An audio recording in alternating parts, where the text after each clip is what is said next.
Un hommage donc à la culture, à l'histoire et aux forces de vie d'Haïti, qui me semble nécessaire en ce 9 mai, quand nous, Européennes et Européens, célébrons la déclaration de Robert Schuman, point de départ de la construction de l'Union européenne, dont les aspirations sont celles d'un continent en paix et en prospérité. Des aspirations qui, me semble-t-il, Monsieur le Ministre, nous partageons avec celles d'Haïti en 2026.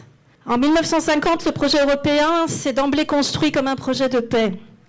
Ce 9 mai, il y a 76 ans aujourd'hui, alors que l'Union européenne n'en était que sur les fonds baptismaux, Robert Schuman nous disait que la paix mondiale ne saurait être sauvegardée sans des efforts créateurs à la mesure des dangers qui la menaçaient. La contribution qu'une Europe organisée et vivante pouvait apporter était indispensable au maintien des relations pacifiques. Et si l'Europe ne se fera pas d'un coup, ni dans une construction d'ensemble, elle se fera par des réalisations concrètes, créant d'abord une solidarité de fait. C'est cela qu'il s'est passé il y a 76 ans. Et la suite de l'histoire, nous la connaissons. Au fil des décennies, l'Europe s'est développée, tout d'abord comme une communauté économique, puis en s'affirmant comme un acteur politique, y compris sur la scène internationale. Et c'est aujourd'hui, forte de ses 27 États membres, qu'elle célèbre ce 9 mai, cette journée de l'Europe. C'est ainsi que nous nous présentons devant vous, nous, les membres de l'équipe Europe, la délégation de l'Union européenne, les ambassades d'Espagne et de France. Et si nous nous présentons ainsi devant vous, c'est pour affirmer ces principes et ces valeurs qui sont les nôtres et qui guident aujourd'hui encore notre action commune.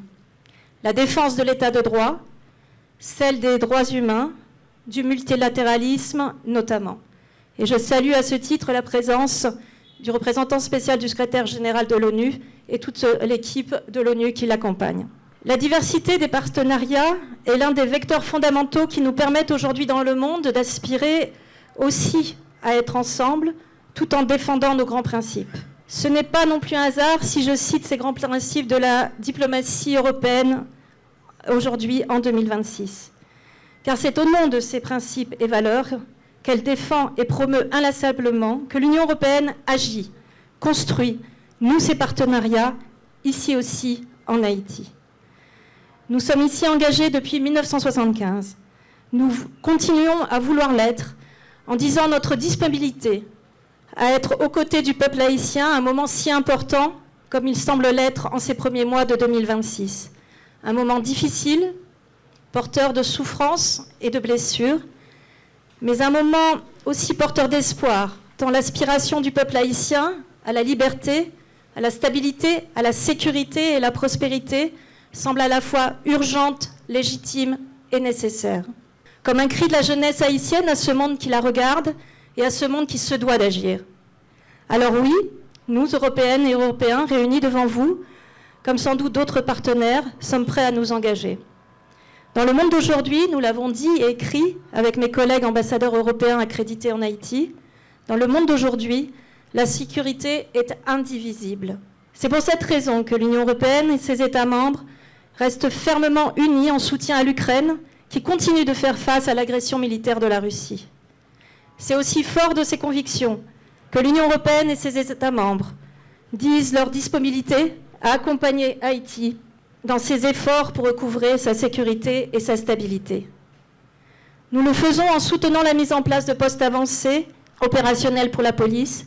Nous le faisons avec les États membres finançant une grande partie du Trust Fund pour la GSF ou des formations directes à la police. Nous faisons aussi en maintenant un engagement fort en matière de coopération et de développement, car nous sommes persuadés que le développement et la relance économique d'Haïti sont essentiels à la stabilité et bien sûr à la prospérité du pays.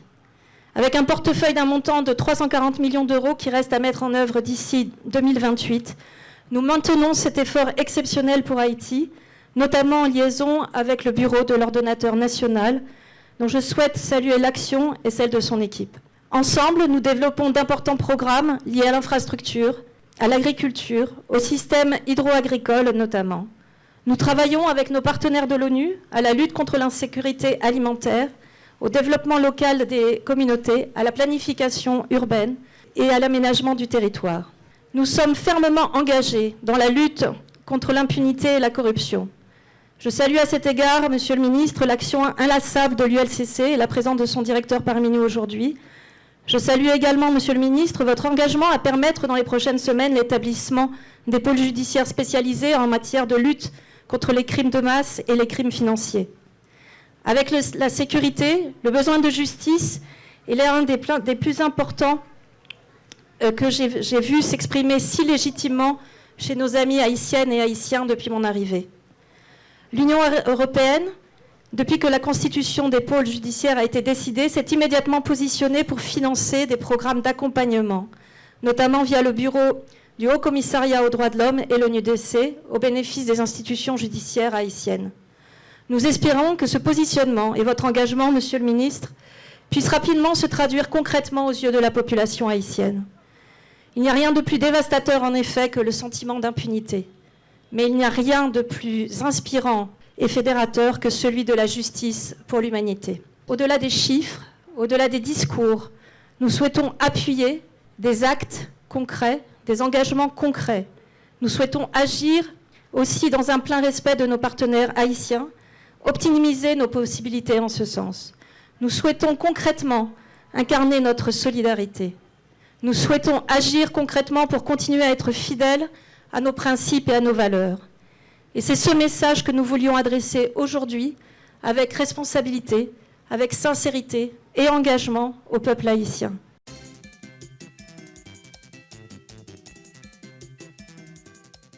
J'ai l'insigne honneur de prendre la parole aujourd'hui en tant que ministre de la Justice et de la Sécurité publique, mais ce sera avec une double casquette.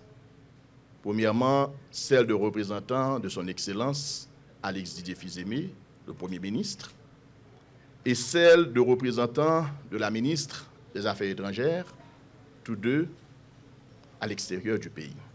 En ce 9 mai, à l'occasion de la fête de l'Europe, la République d'Haïti se joint avec respect et considération à la célébration d'un projet historique. Un projet qui incarne, et ceci depuis plusieurs décennies, une ambition rare dans le monde, celle de faire de la paix, de la coopération et de la solidarité les fondements d'un destin commun. Nous adressons à l'Union européenne, à ses institutions, ainsi qu'au peuple des nations qui la composent, nos vœux sincères de paix, de stabilité et de prospérité. Dans un contexte international marqué surtout par de profondes tensions géopolitiques et des incertitudes croissantes. Pourtant, dans ces temps exigeants, l'Europe demeure une référence, celle d'un espace fidèle à ses valeurs et principes, engagé dans la défense du multilatéralisme et du respect de la dignité humaine comme valeur cartésienne et sacro-sainte de l'Union. La République d'Haïti tient à exprimer sa profonde gratitude à la délégation de l'Union européenne en Haïti, ainsi qu'à l'ensemble des partenaires de l'approche Team Europe, notamment la France, l'Espagne et les autres États membres engagés aux côtés de notre nation. En effet, depuis de nombreuses années, cet engagement ne s'est jamais démenti.